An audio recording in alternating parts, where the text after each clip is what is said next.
एक मिथ और होता है कि जो हम कलश के ऊपर नारियल की स्थापना करते हैं मैम, तो हमें नारियल किस तरीके से रखना चाहिए? नवरात्रि का जो शुभ मुहूर्त है, जो हमने कलश स्थापना करनी है, वो मुहूर्त है। क्या बात है।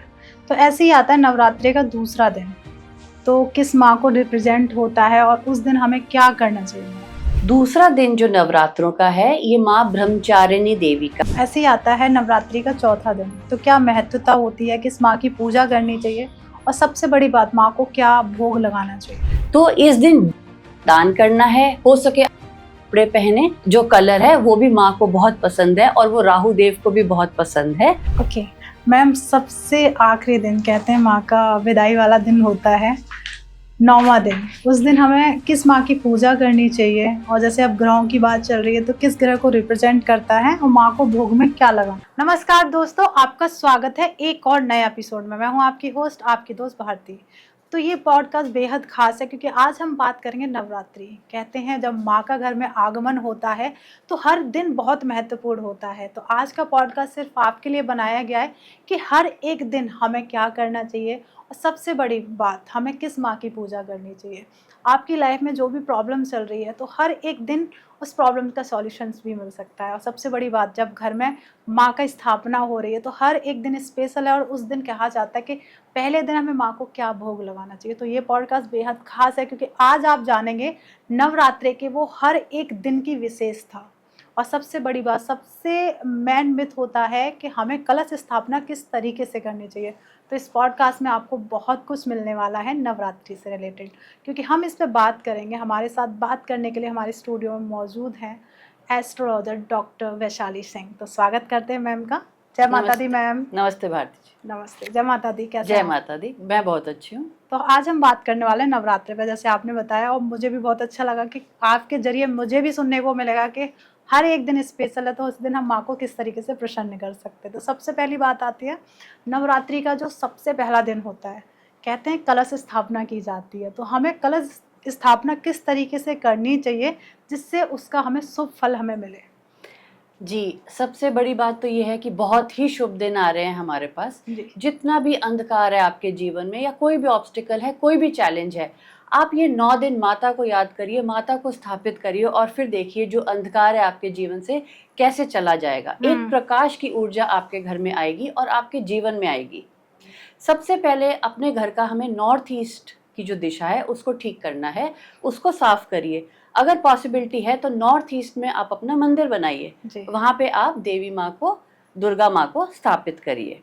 ठीक है। नॉर्थ ईस्ट में कोई भी क्लटर नहीं होना चाहिए, कोई भी जंक, कोई सामान ऐसा जो टूटा है, जो यूज़ नहीं हो रहा, उसको बिल्कुल डी क्लटर करके हमें वहाँ पे देवी माँ को स्थापित करना है। जो पहला दिन है हमारा, उसमें हम घट स्थापना करते हैं, जैसे कलश स्थापना जिसको हम कहते हैं। तो आप एक मिट्टी का कलश ले सकते हैं या एक पीतल का कलश ले सकते हैं। उसमें सबसे पहले हमें गंगा जल डालना है। गंगा जल डालकर अब हमें क्या करना है, साथ में हमें अपने जो 9 ग्रह हैं उनको भी अलाइन करना है इन 9 दिनों में। क्या बात है। हर दिन एक ग्रह को रिप्रेजेंट करता है। बिल्कुल। तो ये 9 दिन जब हम कलश स्थापना करेंगे, इसमें हम 9 प्लैनेट्स की, 9 ग्रहों की सामग्री भी डालेंगे। गंगा जल के साथ आप क्या कर सकते हैं, सबसे पहले बृहस्पति का हम हल्दी डालेंगे। ठीक है। शनि देव के लिए हम उसमें काले तिल या काली उड़द की दाल डालेंगे। ठीक है। बुध के लिए आप 3 इलायची डालिए। शुक्र के लिए आप देसी घी डालिए। चंद्रमा को ठीक करने के लिए उसमें आप कच्चा दूध या चावल डाल सकते हैं। केतु के लिए आप सफेद या काले तिल डालिए। राहु देव के लिए आप जौ डालिए उसमें। और सूर्य को ठीक करने के लिए, सूर्य को अलाइन करने के लिए आप उसमें गेहूं डाल सकते हैं। और मंगल ग्रह के लिए लाल मसूर की दाल आप डालिए। ठीक है। ये सारे 9 ग्रह जब हम गंगा जल में डालेंगे, इसको हम नॉर्थ ईस्ट डायरेक्शन में देवी माँ के आगे रखेंगे और साथ में देसी घी का दिया जलाएंगे। इससे क्या होगा, 9 दिन में सारी हमारी जो बाधाएं हैं वो खत्म हो जाएंगी और देवी माँ हमें वहाँ पे प्रसन्न होके आपको आशीर्वाद देंगी। एक मिथ और होता है कि जो हम कलश के ऊपर नारियल की स्थापना करते हैं मैम, तो हमें नारियल किस तरीके से रखना चाहिए जिससे कहते हैं कि ना, मतलब सही जब नवरात्रे हैं तो हर चीज़ एकदम सही से हो, तो आज अब मौका भी मिल रहा है आपके द्वारा, हमें पता भी चल रहा है, तो नारियल रखने की सही डायरेक्शन या सही किस तरीके से हमें रखना चाहिए? जी, जब हमने ये कलश तैयार किया गंगा जल के साथ और 9 ग्रह जब हमने सामग्री डाली, उसके साथ पहले आप फिर पान के पत्ते आप उस कलश के ऊपर रखिए। ठीक है। साथ में आपको एक नारियल लेना है और नारियल की स्थापना करनी है। नारियल को आप लाल कपड़े में बांध के और उसके ऊपर मौली बांध के आप उसकी स्थापना करिए कलश पे। ध्यान देने वाली बात ये होती है कि लोगों को मिथ है कि कैसे रखना है वो नारियल। राइट। तो जो नारियल की 2 आंख होती है उसको हमें अपने तरफ रखना है और उसका जो पिछला पार्ट है वो उसके पीछे की तरफ जाएगा। ओके। तो ये है सही विधि नारियल रखने की और कलश स्थापना की। नवरात्रि का जो शुभ मुहूर्त है, जो हमने कलश स्थापना करनी है, वो मुहूर्त है 22 तारीख को सुबह 6:09 से लेकर 8:06 तक। तो इस चीज़ का ज़रूर ध्यान रखिए, बहुत ही शुभ मुहूर्त है। कोई भी काम आपने शुरू करना है इस समय आप कर सकते हैं। साथ में कलश स्थापना आप इस समय करिए और इस समय एक अपना अखंड जोत ज़रूर जला दीजिए माँ के आगे। क्या बात है मैम। तो ऐसे हम आते हैं पहले दिन पर, तो नवरात्रि का पहले दिन हमें किस माँ की पूजा करनी चाहिए? सबसे बड़ी बात आती है कि उन्हें हमें भोग क्या लगाना चाहिए, क्या पाठ करना चाहिए जिससे उनकी ब्लेसिंग हमें मिलती रहे? जो पहला नवरात्रा है हमारा वो माँ शैलपुत्री जी को समर्पित है। इससे हम चंद्रमा की भी अपनी प्लेसमेंट देखते हैं। अगर आपकी कुंडली में चंद्रमा कमज़ोर है या चंद्रमा पीड़ित है या आप चंद्रमा की महादशा से गुजर रहे हैं या किसी भी तरह का स्ट्रेस है, एंजाइटी है या डिप्रेशन है या किसी भी तरह का इमोशनल अभी इम्बैलेंस हो रहा है, तो माँ शैलपुत्री को आपको इस दिन स्थापित करना है अपने मंदिर में। ठीक है। वाइट फूल आप वहाँ पे समर्पित कर सकते हैं। वाइट फूलों से आज आप अपना मंदिर की सजावट कर सकते हैं और कोशिश करिए आप भी अगर वाइट वस्त्र पहन सकें। दान में आपको क्या करना है, दान में दूध या चावल आप लेकर आप अंडर प्रिविलेज्ड को, गरीबों को या जो नीडी है आप उनको दीजिए। आप देखेंगे कैसे आप इमोशंस हैं वो बैलेंस होने लग जाएंगे और जितना स्ट्रेस है, जितनी एंजाइटी है वो आपके जीवन से जाने लगेगी। शैलपुत्री माँ हिमालय की बेटी हैं। तो हिमालय क्या है? पर्वत है, स्टेबिलिटी है। तो स्टेबिलिटी हमें जीवन में कब चाहिए? हमें करियर में भी चाहिए और रिलेशनशिप्स में भी चाहिए। तो जब स्टेबिलिटी चाहिए, जब आप शैलपुत्री माँ को आज अपने मंदिर में स्थापित करेंगे, उनकी पूजा करेंगे, आप देखेंगे कैसे आपके जीवन में आपका करियर और रिलेशनशिप स्टेबल होने लगेगा। क्या बात है। तो ऐसे ही आता है नवरात्रि का दूसरा दिन, तो किस माँ को रिप्रेजेंट होता है और उस दिन हमें क्या करना चाहिए मैम? दूसरा दिन जो नवरात्रों का है ये माँ ब्रह्मचारिणी देवी का है। ये मंगल ग्रह से भी इनको हम जोड़ते हैं। ओके। मंगल का मतलब होता है जो आपके जीवन की ऊर्जा है या आपके बॉडी की जो ऊर्जा है। इसका मतलब होता है आपका जो विल पावर है, जो करेज है। जब मंगल कमजोर है आपकी कुंडली में, इसका मतलब आपके अंदर या तो वो विल पावर नहीं है या वो हिम्मत नहीं है, साहस नहीं है, या तो स्टेज पर आना है या कोई ऐसा काम है जहाँ पे आपको कॉन्फिडेंस नहीं है। तो यहाँ पे जब आप माँ ब्रह्मचारिणी देवी की पूजा करेंगे, उनको स्थापित करेंगे अपने मंदिर में, तो आप देखेंगे कैसे आपके अंदर कॉन्फिडेंस आएगा, वो करेज आएगा, वो बॉडी में ऊर्जा आएगी, जिससे आप अपने काम पे जब निकलेंगे तो आपको सफलता मिलेगी। कोशिश करिए इस दिन अगर आप लाल कपड़े पहन पाए। देवी माँ को लाल फूल बहुत पसंद है, तो लाल फूल या पिंक फूल आप उनको चढ़ाएं इस दिन आप अपने मंदिर को भी लाल फूलों से सजाएं। और माँ को गुड़ बहुत पसंद है, तो गुड़ का भोग आप लगाएं देवी माँ को। और जो डोनेशन देनी है हमें इस दिन, आप लाल मसूर दाल की डोनेशंस कर सकते हैं।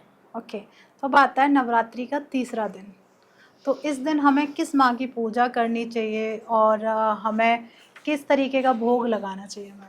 तीसरा दिन नवरात्रों का है माँ चंद्रघंटा का। ये शुक्र देव को भी रिप्रेजेंट करते हैं और शुक्र है हमारे जीवन में हमारी लग्जरीज, वेल्थ, कंफर्ट, ब्रांड या इवन मैरिज या रिलेशनशिप भी हम शुक्र से देखते हैं जी। अगर आपकी कुंडली में शुक्र पीड़ित है या मैरिज होने में कोई प्रॉब्लम है या रिलेशनशिप्स नहीं टिकते या फाइनेंस या इनकम में जब प्रॉब्लम आती है, तो इसका मतलब है शुक्र पीड़ित है आपकी कुंडली में। तो इस दिन माँ चंद्रघंटा की उपासना करने से, उनको आप अपने मंदिर में जब स्थापित करेंगे, आप देखेंगे कैसे आपके जीवन में फाइनेंस आने लगेगा, इनकम ग्रोथ के रास्ते खुलने लगेंगे। इस दिन क्या करना है, आपको माँ को खीर का भोग लगाना है। ठीक है। माँ को पिंक कलर बहुत पसंद है, तो पिंक कलर आज आप पहन सकते हैं। और फूल जो आप चढ़ाएंगे आज के दिन माँ को, पिंक कलर के आप फूल चढ़ाए, तब आप देखेंगे कैसे लग्जरीज आपके जीवन में अट्रैक्ट होने लगेंगी। और जो दान आज के दिन करना है, आप मीठी खीर आज बनाइए और छोटी कन्याओं को या बड़ों को या मंदिर में भी जाकर आप ये दान कर सकते हैं खीर का। क्या बात है मैम। ऐसे ही आता है नवरात्रि का चौथा दिन, तो क्या महत्वता होती है, किस माँ की पूजा करनी चाहिए, और सबसे बड़ी बात, माँ को क्या भोग लगाना चाहिए? चौथा दिन नवरात्रि का माँ कुष्मांडा देवी को समर्पित किया जाता है जी। और इसका संबंध सूर्य ग्रह से भी है। सूर्य का मतलब है आपका कॉन्फिडेंस, आपका करेज, नेम, फेम, रिकॉग्निशन। अगर आप चाहते हैं जो भी आप काम कर रहे हैं उसमें आपको नेम मिले, फेम मिले, रिकॉग्निशन मिले, आपका एक नाम हो, तो यहाँ पे हमें माँ कुष्मांडा देवी की पूजा करनी है, उपासना करनी है और उनको अपने मंदिर में आज स्थान देना है। जी। इस दिन आप ऑरेंज कपड़े पहन सकते हैं और माँ को आप ऑरेंज कलर के फूल भी चढ़ा सकते हैं। देसी घी का दिया जलाना है आज के दिन। जी। सूर्य हमारी आत्मा भी है जी। या हमारी निरोगी काया जब हमें देखनी होती है, वो भी सूर्य है। किसी भी तरह की बीमारी है, कोई भी इस समय आपको रोग है, तब इस दिन माँ कुष्मांडा देवी की जब आप उपासना करेंगे तो जो आपका शरीर है, जो जीवन है, वो निरोगी हो जाएगा। क्या बात है। जो आपको इस दिन प्रसाद चढ़ाना है माँ को, वो भोग होता है मालपुआ का। तो माँ को मालपुआ बहुत पसंद है। जब आप माँ को मालपुआ का भोग लगाएंगे, आप देखेंगे कैसे आपका जीवन रोशनी से भर गया है। क्या बात है। और इस दिन आप गेहूं का दान कर सकते हैं। ओके, मतलब हमें 4th डे गेहूं का दान करना चाहिए जी, जिससे उसके पॉजिटिव रिजल्ट मिलेंगे। ऐसे ही आता है 5वां दिन नवरात्रि का, और बहुत जैसे हर एक दिन की एक महत्वता होती है, वैसे ही हम जानना चाहेंगे 5वें दिन की क्या महत्वता है, हमें किस माँ की पूजा करनी चाहिए और उन्हें हमें क्या भोग लगाना चाहिए? 5वां दिन माता का जो है नवरात्रों में स्कंदा माता का होता है। इसको हम बुध ग्रह से भी देखते हैं। ओके। बुध मतलब आपके जीवन में आपका बिजनेस, आपकी बुद्धि, आपके कम्युनिकेशन स्किल्स या बच्चे, या तो बच्चे हैं या अगर आप चाइल्ड बर्थ की तरफ देख रहे हैं, जो कपल चाहते हैं एक बच्चे की तरफ देख रहे हैं, बच्चा चाहते हैं, या जो फीमेल्स चाइल्ड बर्थ की तरफ देख रही हैं, मदरहुड चाहती हैं, तो ये दिन बहुत उत्तम है। माँ को आपने पूजा में प्रसन्न करना है। माँ को क्या पसंद है, कोई भी तरह की अगर आपको बिजनेस में प्रॉब्लम आ रही है, रुकावटें आ रही हैं, चलता चलता काम बंद हो गया या कोई नई बिजनेस की शुरुआत करना चाहते हैं, आज का दिन उत्तम है अपने जीवन में नए बिजनेस की शुरुआत करने में। माँ आपको पूर्ण साहस देंगी और आपको सक्सेस देंगी। इस दिन आप ग्रीन कपड़े पहनिए। ठीक है। इस दिन आप जो बिजनेस खोलना चाहते हैं, कोई शॉप खोलना चाहते हैं, या ऑलरेडी अगर आपका कोई बिजनेस चल रहा है, इस दिन आप कंजकों को अपने वर्क प्लेस पर लेकर जाइए, काम पर लेकर जाइए। जो आपकी गद्दी है वहां पे 5 मिनट 10 मिनट उन कन्याओं को बिठाइए। ठीक है। उनको जाने के टाइम जब वो जाएं, उनके पैर आपने अच्छे से धोने हैं। आप उनको 5 चीजें गिफ्ट में दे सकते हैं, जैसे टॉयज, स्टेशनरी, केले, हलवा, पूड़ी और साथ में कुछ रुपए भी दे सकते हैं। आप देखेंगे कैसे माता की कृपा आपके ऊपर होगी और आपके बिजनेस के ऊपर होगी। क्या बात है। इस दिन आप माँ को केले का भोग भी लगा सकते हैं। ऐसे ही आता है नवरात्रि का 6ठा दिन, तो उस दिन की क्या महत्वता है, किस माँ को रिप्रेजेंट किया जाता है, किस तरीके से हमें माँ को भोग लगाना चाहिए और किस ग्रह को रिप्रेजेंट करता है वो दिन? नवरात्रि का 6ठा दिन कात्यायनी माँ के नाम समर्पित है। जी। इसको हम जुपिटर ग्रह से भी संबंध करते हैं, क्योंकि जो जुपिटर है वो है आपका विवेक, आपका विजडम, आपका नॉलेज, आपका ज्ञान, आपकी डेस्टिनी। ओके। आपको भाग्य का कितना साथ मिलेगा आपकी कुंडली में आपका जुपिटर ग्रह बताएगा।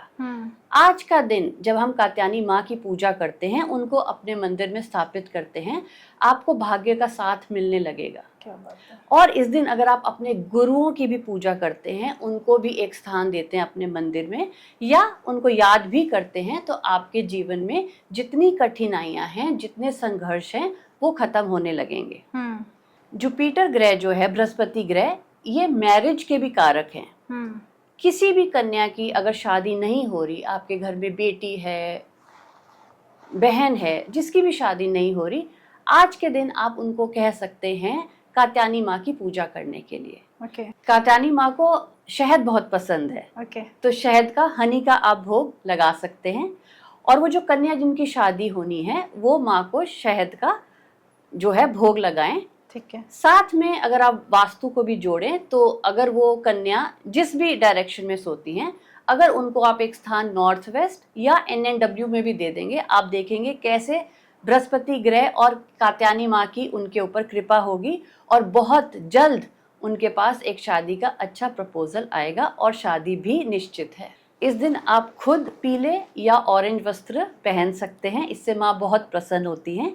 और दान में आप पीली चीज़ों का दान कर सकते हैं, जैसे पीले चने की दाल, इससे भी माँ बहुत प्रसन्न होंगी। क्या बात है। ऐसे ही आता है नवरात्रि का 7वां दिन, तो किस माँ को रिप्रेजेंट किया जाता है और हमें क्या भोग लगाना चाहिए माँ को, और सबसे अच्छी बात, माँ को जितना ज़्यादा प्रसन्न किया जाए तो हमें उस दिन क्या दान दे सकते हैं? नवरात्रि का 7वां दिन माँ कालरात्रि के नाम है, वो उनके नाम समर्पित है। और इस दिन हम शनिदेव की भी उपासना करते हैं, क्योंकि माँ कालरात्रि का जो संबंध है वो शनिदेव से भी है। शनि मतलब आपकी कुंडली में आपके करियर, आपका काम, आपका कर्म। कोई भी बाधा है आपके करियर में, जॉब मिलने में, आपके बिजनेस में, या कुछ भी ऐसा ऑब्स्टिकल आ रहा है जो अचानक अड़चन आ जाती है आपके काम में, इस दिन माँ कालरात्रि की उपासना करने से आप देखेंगे कैसे आपके काम खुलने लगेंगे, कैसे आपके काम बनने लगेंगे, कैसे अचानक आपको सक्सेस मिलने लगेगी। क्या करना है इस दिन, आप साउथ की तरफ भी पूजा कर सकते हैं। साउथ की तरफ आप माँ कालरात्रि की आप उपासना करिए, वहाँ पे देसी घी का आपको दीपक जलाना है। आप क्या कर सकते हैं, एक काला कपड़ा या नेवी ब्लू कलर का कपड़ा भी आप अपने वहाँ पे मंदिर में रख सकते हैं। उसके ऊपर आप माँ कालरात्रि की या तो पिक्चर या आइडल को स्थापित करिए, एक देसी घी का दीपक जलाइए। ठीक है। दान इस दिन आपको क्या करना है, काली उड़द की दाल या काले तिल या सरसों का तेल का दान करना है। या इसके साथ आप एक चीज़ और कर सकते हैं, जब शनिदेव को हमें खुश करना है या जब रुके हुए काम हमें चलाने हैं, इस दिन आप कुछ भी तला हुआ खाना, जैसे मान लीजिए समोसे हो गए, पकौड़े हो गए, कुछ भी ऐसा तला हुआ आप लेबर क्लास को खिलाइए। आप देखिए कैसे शनिदेव आपके ऊपर प्रसन्न होंगे। क्या बात है। जो आपने भोग लगाना है माँ को, इस दिन माँ को प्रसन्न करने के लिए आप गुड़ का भोग लगाइए, देखिए आपके काम कैसे चलने लगेंगे। क्या बात है। ऐसे ही आता है नवरात्रि का 8वां दिन, तो किस माँ को रिप्रेजेंट किया जाता है, हमें माँ को क्या भोग लगाना चाहिए? जैसे आज हम कह रहे हैं रेमेडीज, ग्रहों की बात चल रही है, तो किस ग्रह को रिप्रेजेंट कर 8वां दिन? नवरात्रि का 8वां दिन है माँ महागौरी का जी। और इससे राहु देव का भी संबंध है। राहु मतलब अगर इस समय आप कोई भी मुसीबत में हैं, प्रॉब्लम में हैं या इल्यूजन में हैं, या राहु की महादशा है, अंतरदशा है, और हो सकता है जब चलते चलते काम आपके अगर बिगड़ रहे हों, इसका मतलब राहु कहीं ना कहीं कुंडली में परेशान कर रहे हैं। जब माँ के सामने आप देसी घी का दीपक जलाएंगे और राहु देव के लिए जब आप जौ का दान करेंगे, आप देखेंगे कैसे आपके रास्ते खुलने लगेंगे। अगर आप फॉरेन लैंड जाना चाहते हैं तो इस दिन जब आप माँ को प्रसन्न करेंगे तो आप देखेंगे कैसे आपके फॉरेन लैंड जाने के रास्ते खुलने लगेंगे। चाहे आप जॉब देख रहे हैं बाहर जाने के लिए, सेटलमेंट देख रहे हैं, या इंपोर्ट एक्सपोर्ट का काम है आपका, क्योंकि इनका संबंध राहु देव से है। तो इस दिन जौ का दान करना है। हो सके आप ग्रे कपड़े पहने, ग्रे जो कलर है वो भी माँ को बहुत पसंद है और वो राहु देव को भी बहुत पसंद है। और जो माँ को भोग लगाना है इस दिन, वो नारियल का भोग लगाना है। और जो आपने इस दिन डोनेशंस करनी है, जो दान करना है, नारियल की बर्फी का दान आप इस दिन कर सकते हैं। ओके मैम, सबसे आखिरी दिन कहते हैं माँ का विदाई वाला दिन होता है, 9वां दिन। उस दिन हमें किस माँ की पूजा करनी चाहिए? और जैसे अब ग्रहों की बात चल रही है, तो किस ग्रह को रिप्रेजेंट करता है और माँ को भोग में क्या लगाना चाहिए? जो 9वां नवरात्रि है, इस दिन हम माँ सिद्धिदात्री की पूजा करते हैं, उनकी उपासना करते हैं जी। और इनका संबंध है केतु ग्रह से। केतु मतलब अगर आप स्पिरिचुअलिटी की तरफ देख रहे हैं, ज्ञान की तरफ देख रहे हैं, अगर मोक्ष की तरफ देख रहे हैं, या केतु से रिलेटेड अगर आपके काम है, केतु मतलब एस्ट्रोलॉजी की फील्ड हो सकती है, लॉयर, डॉक्टर, या रिसर्च की फील्ड या कोई भी कंसल्टेंसी का अगर आपका काम है तो वो केतु ग्रह से जुड़ा हुआ है। जब इस दिन आप माँ को प्रसन्न करेंगे तो ये वाले जितने भी फील्ड जो अभी मैंने बताए इसमें आपको तरक्की मिलेगी और सक्सेस मिलेगी। या किसी भी ऐसे बंधन में आप बंधे हुए हैं जो आपको दुख दे रहे हैं या पीड़ा दे रहे हैं, तो इस दिन माँ की उपासना करने से आपको इन दुखों से और तकलीफ़ों से मुक्ति मिलेगी। क्योंकि आज 9वां दिन है तो कन्याओं को ज़रूर बुलाइए अपने घर में। कोई प्रसाद, काले चने, साथ में पूड़ी का भोग पहले हमने माता को लगाना है और फिर जो कन्याएं बुलाएंगे हम, कम से कम 5, 7 या 9 कन्याओं को बुलाइए। उनको बहुत प्यार से अपने घर में बिठाइए, साथ में उनके आप पैर ज़रूर धोइए। ये बहुत ही अच्छी प्रथा है। पूरी जो जितनी देवी माँ हैं, जितने 9 दिन हमने पूजा की है, सारी 9 देवियों को इस दिन हमें आशीर्वाद मिलेगा। उनको आप कुछ भी 5 चीज़ों का गिफ्ट कर सकते हैं, क्योंकि वो बच्चे हैं तो बच्चों को स्टेशनरी बहुत पसंद है, टॉयज़ बहुत पसंद है। कुछ पैसे और कुछ केले या कोई भी फ्रूट जो आपको पसंद है, जो भी आप लेकर आएँ वो आप उनको दीजिए। आप देखेंगे कैसे देवी माँ की कृपा आपके ऊपर बरसेगी। बल्कि इस दिन नहीं, मैं कहूँगी पूरा साल आपको देवी माँ का आशीर्वाद मिलेगा। तो मैम हम एंड की तरफ हैं, तो कोई मैसेज हमारी ऑडियंस को आप देना चाहेंगे? मैं कहूँगी बहुत ही शुभ दिन है, इनका हमें पूरा लाभ लेना चाहिए। देवी माँ हमारे घर आ रही हैं, हमारे घर प्रकट हो रही हैं, वो हमें आशीर्वाद देने आ रही हैं। अपने घर को डीक्लटर करिए। 9 दिन से पहले ही हमें ये कार्यक्रम कर लेना है। अगर आपने घर की सफाइयाँ की है तो बहुत ही अच्छी बात है। मुख्य द्वार को ज़रूर आपने सजावट करनी है। मुख्य द्वार पे कोई भी कूड़ा, डस्टबिन या शूज़ नहीं होने चाहिए, क्योंकि मुख्य द्वार से ही देवी माँ ने अंदर आना है। मुख्य द्वार पे अगर आप रंगोली भी सजाएंगे और तोरण लगाएंगे अपने मेन एंट्रेंस पे, माँ बहुत प्रसन्न होंगी, आपके घर आएंगी, आपके घर में जितने सदस्य हैं सबको आशीर्वाद देंगी।